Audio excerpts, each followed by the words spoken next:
this farmer went, he got an eagle's egg, and he liked one and having the setting.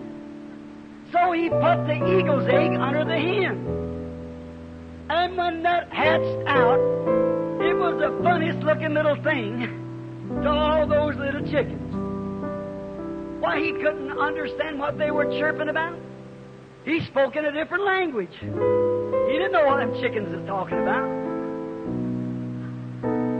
I hope you know what I mean. So then, he watched them, and he didn't know what to do. And they all picked on him, because he said he was an odd fellow.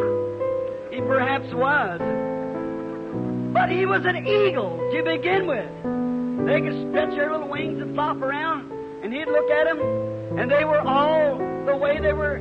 Oh, hen would cluck, and they knowed every one of the clucks. So here come the little chickens all running in, but the eagle didn't understand that cluck. And he wouldn't come in, because he didn't know that kind of clucking. I'm not going to say much, but I hope you know what I'm talking of. He didn't understand it. He talked different. Notice, then we noticed that this old hen, every time she'd find a little bug or something, she'd cluck to her little chickens, and all the little chickens come, the little eagle come in the back looking around. He was a funny-looking little creature.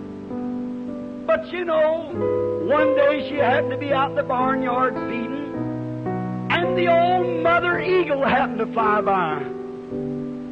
And as she flew by, and her great shadow swept over the top of the barnyard, she looked down, and she seen her own. He knows his own. And she screamed to him. And when she did, the little fellow turned his head and began to look upward. That's the way he ought to be looking all the time. And when he looked up, she screamed back and she said, "Son, you're not a chicken." The old mother said, "You're not a chicken. You don't belong there. You are mine."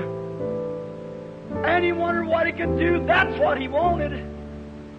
And you know, there may be a many a little eagle been walking in some old denominational chicken yard for a long time, sitting here tonight. That's right. But I hope that he calls you and says, "Son, you're mine." What must I do, Lord? That was the cry. She said, "Just make the first big jump and flop your wings." And he made the first jump and flopped his wings. He found out he wasn't earthbound anymore, because he sat on a barnyard post,